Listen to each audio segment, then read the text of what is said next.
अहम तरीन खबर दें, अफगान हैकर्स ने भारतीय मीडिया चैनल हैक करके खुसूसी पैगाम नशर कर दिया जिसमें तालिबान और भारत के ताल्लुकात को मुस्तरद कर दिया गया है। भारतीय मीडिया नेटवर्क वन इंडिया के सोशल प्लेटफॉर्म्स पर 3 करोड़ से ज्यादा फॉलोअर्स मौजूद हैं।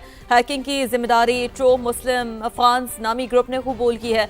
ग्रुप ने इस कार्रवाई के दौरान असल अफगान परचम की नुमाइश की और तालिबान के भारत के साथ ताल्लुकात को मुस्तरद करते हुए उसकी मजम्मत की। रिपोर्ट के मुताबिक इस वाक़े में हैकर्स ने नशरियाती प्लेटफॉर्म को इस्तेमाल करते हुए अपने सियासी पैगामात वाज़ेह अंदाज में पेश किए। मुबस्सिरीन का कहना है ये वाक़या महज साइबर हमला नहीं है बल्कि जोग्राफियाई और सियासी पैगाम रसानी की एक मिसाल भी है।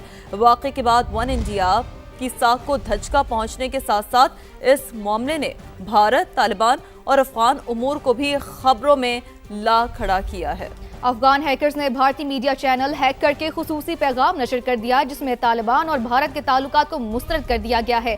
भारतीय मीडिया नेटवर्क वन इंडिया के सोशल प्लेटफॉर्म्स पर 3 करोड़ से ज्यादा फॉलोअर्स मौजूद हैं, जबकि हैकिंग की जिम्मेदारी ट्रू मुस्लिम अफगान्स नामी ग्रुप ने कबूल कर ली है। ग्रुप ने इस कार्रवाई के दौरान असल अफगान परचम की नुमाइश की और तालिबान के भारत के साथ ताल्लुकात को मुस्तरद करते हुए उसकी मजम्मत की है। रिपोर्ट के मुताबिक इस वाक़े में हैकर्स ने नशरियाती प्लेटफॉर्म को इस्तेमाल करते हुए अपने सियासी पैगामात वाज़ेह अंदाज में पेश किए। मुबस्सिरीन का कहना है कि यह वाकया महज साइबर हमला नहीं बल्कि जोग्राफियाई और सियासी पैगाम रसानी की एक मिसाल भी है। वाकये के बाद वन इंडिया की साख को धचका पहुंचने के साथ साथ इस मामले ने भारत, तालिबान और अफगान उमूर को भी खबरों में ला खड़ा किया है। तो आपको अपडेट करते चले कि अफगान हैकर्स ने भारतीय मीडिया चैनल हैक करके खुसूसी पैगाम नशर कर दिया है जिसमें तालिबान और भारत के ताल्लुकात को मुस्तरद कर दिया गया है। भारतीय मीडिया नेटवर्क वन इंडिया के सोशल प्लेटफॉर्म्स पर 3 करोड़ से ज्यादा फॉलोअर्स मौजूद हैं। अंदरूनी खलफिशार अक़लियतों पर मुज़ालिम और बढ़ती इंतहा पसंदी से तवज्जो हटाने के लिए फॉल्स फ्लैग ऑपरेशन करना भारत बिलखुसूस मोदी का पुराना वतीरा और स्याह तारीख है। 23 अप्रैल 2025 को मकबूजा कश्मीर में भारतीय फौज ने रियासती दहशतगर्दी के तहत जाली मुकाबले में 2 कश्मीरियों को शहीद करके पाकिस्तान पर इल्जामात की मज़मूम कोशिश की। पहलगाम फॉल्स फ्लैग के बाद ओल्ड प्ले बुक के मुताबिक मुसलमानों पर मुजालिम और जाली इनकाउंटर्स की शर्मनाक तारीख दोहराई गई। पुराने स्क्रिप्ट के मुताबिक गोदी मीडिया के जरिए पाकिस्तान और मुसलमानों के खिलाफ इश्तिहार अंगेज बयानियों को फरोग दिया जाता है। एक फरसुदा स्क्रिप्ट के तहत गिरफ्तार अफराद को जाली मुकाबलों में हलाक करके दहशतगर्द बनाकर पेश किया जाता है। मकबूजा जम्मू कश्मीर के शहरियों ने कहा भारतीय फोर्सेज जबर जुल्म की इंतहा करती हैं और आम शहरियों को दहशतगर्द बनाकर शहीद किया जाता है। खौफ और हिरास फैलाने के लिए बुजुर्ग शहरियों को भी बेईमाना तशद्दुद करके कत्ल कर दिया जाता है। कश्मीरी हुर्रियत रहनुमा ज़िया मुस्तफ़ा शहीद की बहन ने कहा है काबिज भारत ने उनके भाई को भी अदालत में फैसला होने से पहले ही जेल से निकालकर कत्ल कर दिया। माहिरीन के मुताबिक मुस्तकबिल में भी भारत की जानिब से कैदियों को जाली इनकाउंटर्स में कत्ल करके दहशतगर्द जाहिर करने का खदशा मौजूद है।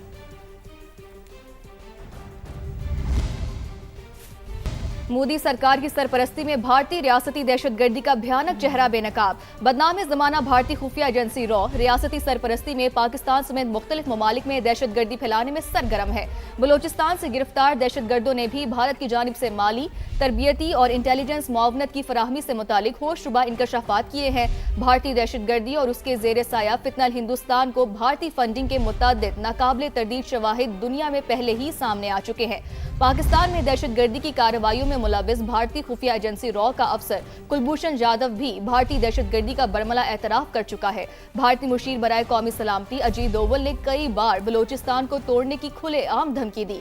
कनाडा, अमेरिका और दीगर ममालिक में भारतीय रियासती सरपरस्ती में सिख रहनुमाओं का कत्ल भी भारतीय रियासती दहशतगर्दी का वाज़ेह सबूत है। पाकिस्तान भारतीय रियासती सरपरस्ती में फैलाई जाने वाली दहशतगर्दी के नाकाबिले तरदीद शवाहिद अक़वाम आलम के सामने रख चुका है। आलमी बैंक ने पाकिस्तान समेत तरक्की पजीर मुल्कों में 10 से 15 साल के दौरान लाखों नौजवानों को नौकरियां न मिलने का खदशा जाहिर कर दिया। वाशिंगटन में आलमी बैंक और IMF के सालाना इजलास में रोजगार को बड़ा मसला करार दिया गया है। बताया गया कि पाकिस्तान में तेजी से बढ़ती आबादी के लिए नौकरियों के मौके मजीद कम होने का इम्कान है। मजीद बात करेंगे समा के नुमाइंदे शकील अहमद से। शकील अहमद, आपके पास इस हवाले से क्या डिटेल्स हैं?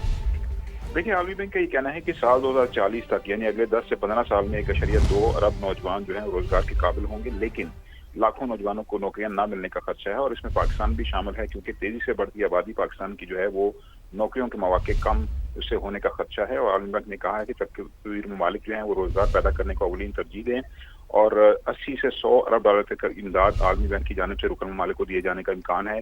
फौरी रिलीफ और तवील मुद्दती माशी इस्लाहात पर जोर दिया गया है और कुछ शोबों की निशानदेही की गई है जिससे रोजगार के मौके पैदा हो सकते हैं। उसमें तवानाई है, इंफ्रास्ट्रक्चर के मंसूबे हैं, ज़राअत है और एग्री बिजनेस में नौकरियों के मौके हैं। साथ साथ सेहत का शोबा भी रोजगार पैदा कर सकता है और सेहत के फरोग से मईशत और रोजगार में इजाफा मुमकिन है। आलमी बैंक ने वैल्यू एडेड मैन्युफैक्चरिंग को तरक्की का अहम जरिया करार दिया और कहा है कि रोजगार गुर्बत कम करने का सबसे मौसर जरिया है और रुकन ममालिक को इस पर फोकस करना चाहिए। अपडेट के लिए शुक्रिया आपका। सिंध के सीनियर वजीर शर्जील इनाम मेमन का सूबे भर में बगैर रूट परमिट और फिटनेस सर्टिफिकेट के चलने वाली गाड़ियों के खिलाफ सख्त कार्रवाई का हुक्म। कहा, बड़ी तादाद में गाड़ियों के रूट परमिट और फिटनेस सर्टिफिकेट की मियाद खत्म हो चुकी है। रूट परमिट्स और फिटनेस सर्टिफिकेट्स मुकम्मल तौर पर ऑनलाइन जारी किए जा रहे हैं। जल्द ही मैनुअल रूट परमिट्स खत्म कर दिए जाएंगे। शर्जील मेमन ने कहा, हुकूमत सिंध ट्रांसपोर्टर्स की सब्सिडी फराहम कर रही है, ताहम मुतादिद शिकायत मौसूल हुई हैं कि बास ट्रांसपोर्टर्स ज्यादा किराया वसूल करके शहरियों का इस्तेहसाल कर रहे हैं। सीनियर वजीर ने कहा कि तमाम पब्लिक सर्विस गाड़ियों में किराया नामा नुमाया तौर पर आवेजा करने, स्कूल वैन्स और बैनुल अजलाई पब्लिक ट्रांसपोर्ट में CNG और LPG के इस्तेमाल पर पाबंदी पर सख्ती से अमल कराने की हिदायत कर दी है।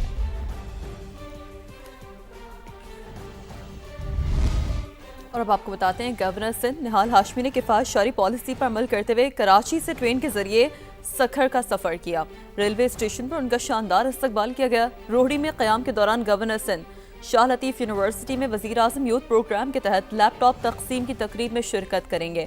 निहाल हाशमी सखर कमिश्नर ऑफिस में अहम इजलास की सदारत भी करेंगे।